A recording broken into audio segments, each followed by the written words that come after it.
I am Vincent Ellis White. I'm born and raised here in Richmond, Virginia. I grew up on the south side, in the city part of Richmond, and between that and Chesterfield and the West End area. So I actually grew up in all different areas, but consider myself a south sider. I got my undergrad degree in mass communications from Norfolk State University, and I got my master's degree from Strayer University. Um, I have several different degrees, and none of them go together actually, but they end up working out for me in regards to what I do currently. But I got my master's in education, and I have an executive graduate certificate in business management. That's the educational piece of me. There's many more sides to me, though. I work for the state for the Division of Child Support Enforcement for Richmond, Virginia. Um, I'm a community partner. I work with Henrico Community Partners. I work with the city of Richmond, doing motivational speaking around the city, counties, and I have a book, Finding Chris, My Father, which is based on my life story that I've transformed into a traveling stage play. It is a memoir, so it's real life. It's a truth-telling book, very transparent, um, speaking very candidly about my life. Growing up here in Richmond, growing up without my father. I grew up with to tell you a little bit about the story, I grew up with a father that was incarcerated, and I was under the impression that he was in school for a part of that incarceration. So I grew up with just a mother and grandmother and a lot of family members that were pitching in, but it wasn't a father there. So I started having some of the repercussions that happen when there's no disciplinarian in the home, or no father in the home, just getting in trouble and acting out in school, maybe having some identity crisis things where I don't have a male figure to show me what things to go and do. And at the age of 16, my mother told me that my father, that I always knew as daddy, and my father was not my biological father. His name was Chris Anderson. But she didn't have any further details about him. So, and that was at the age of 16. So I'm a teenager, already dealing with all this stuff, and now I get this bomb dropped on me. And I go through high school, I go through college, trying to basically wearing a mask, trying to look like everything's all right, but I'm really dealing with a lot of internal turmoil. And the book is talking about my trails growing up and the things that I had to experience and deal with. I don't want to give away the entire story, but it's a very heartfelt book, very touching book, and it's just detailing the journey of me finding my father. And I ended up discovering a gift because I didn't know that I could write such a book, and I wrote the book Finding Chris, My Father, based on my life, just for therapeutic purposes. But I ended up and got into the right hands, and people started asking me to do speaking engagements, and when I would do my speaking engagements, grown men and women and young adults would stand up and they would, cry. They would tell their own testimony.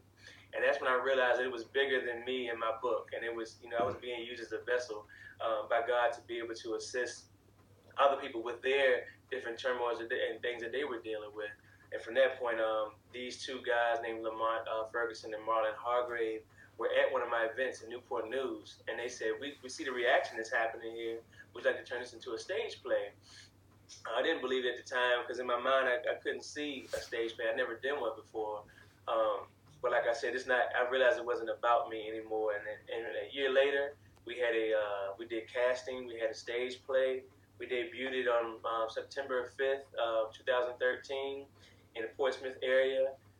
And then I wanted to bring it home to Richmond, where I'm from, and where the book is based. But we didn't have any money, so people just started reaching out. People were donating venues, sponsoring the plays. I partnered with so many people. I partnered with Virginia State, partnered with Henrico Public Schools. I partnered with Richmond Family Fathers Initiative.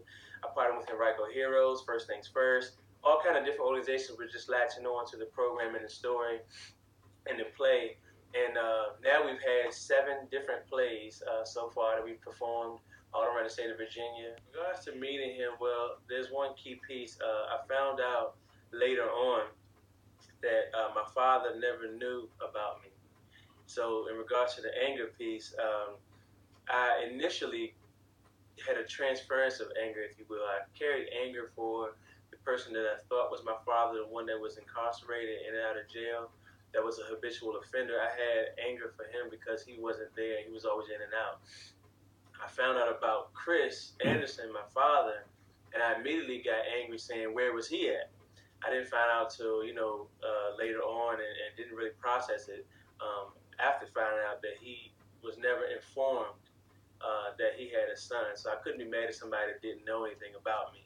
So at that point, it was just more eagerness to meet him. When I finally met him, um, man, I tell people I turned into a kid all over again. I was 27, on the outside, but on the inside, I had to be 6 years old. Like when I saw him, I was like, my hands were shaking, I was rocking. I should have known what he looked like. So I was waiting for a man to come introduce himself as my father. I didn't know what he looked like. And he came out. But as soon as I saw him, before he got to me, I said, that's my father. And I just recognized him just like that because he looked exactly like me, just an older version. Been very close ever since.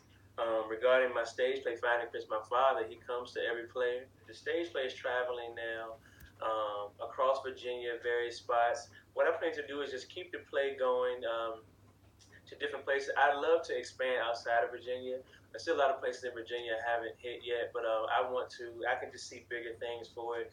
Fatherlessness is something that is an epidemic across the United States and even beyond.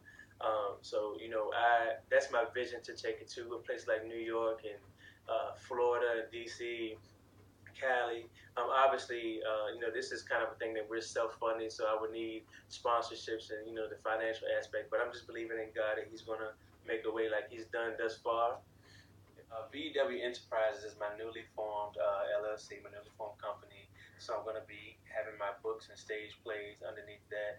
I'm also going to do educational workshops and motivational speaking. The same thing I've been doing for years, but now I've legitimized everything, which is great. And VW is my initials, Vincent Ellis White, but I also play upon the letters and form the acronym Voice, Empowerment, and Wisdom. And I told you before in the interview that I like to uplift youth as well as just people in general. So I like to let people know that youth know that they have a voice and teach them how to use their voice, how to articulate themselves so that they can be properly heard. Also, in regards to empowerment, I empower the youth to get out there and speak. I even spoke to you earlier about, the youth need to communicate. A lot of times our young adults are bottling things up inside, feelings and whatnot. So if they would be empowered to understand that they do have a voice, they need to be heard, and people will respect them once they know how to do that. Regarding the W for wisdom, if you speak and you sound ignorant or you don't sound like you know what you're talking about, people are not really going to take you serious or listen to you. So I first want to encompass in our youth having wisdom about whatever subject or topic they're talking about. Once they gain that wisdom, they can be empowered to use their voice. Throughout my rearing and adolescence, I had, mentors. I ended up doing some mentoring as well. So I would say find a support system, keep the faith, and stay involved and engaged. I was always doing something, playing sports, visiting family. Like I said, the Boys and Girls Club. I was there all day long, every day. It's kind of like getting engaged will take your mind off of those things, even if it's for the moment. If I'm doing something from 8 in the morning till 6, 7 o'clock at night, and I'm just going, I don't have time to sit there and soak and be depressed and all that stuff. So those things would take my mind off of what was really going on. And also, they also inadvertently would build positive characteristics in you as well. They make you stronger. And like I said, it doesn't have to be a father. It be a support system. In the end, I believe that the father is the ultimate person that you need in your life. But I'm just saying, if you don't have that father, instead of looking at getting depressed, giving up, turning towards gangs or violence, a lot of young females turn to promiscuity. You can just go to them other avenues that are positive. I think those things are what sustained me throughout the entire thing. So I would encourage the young adults to do that.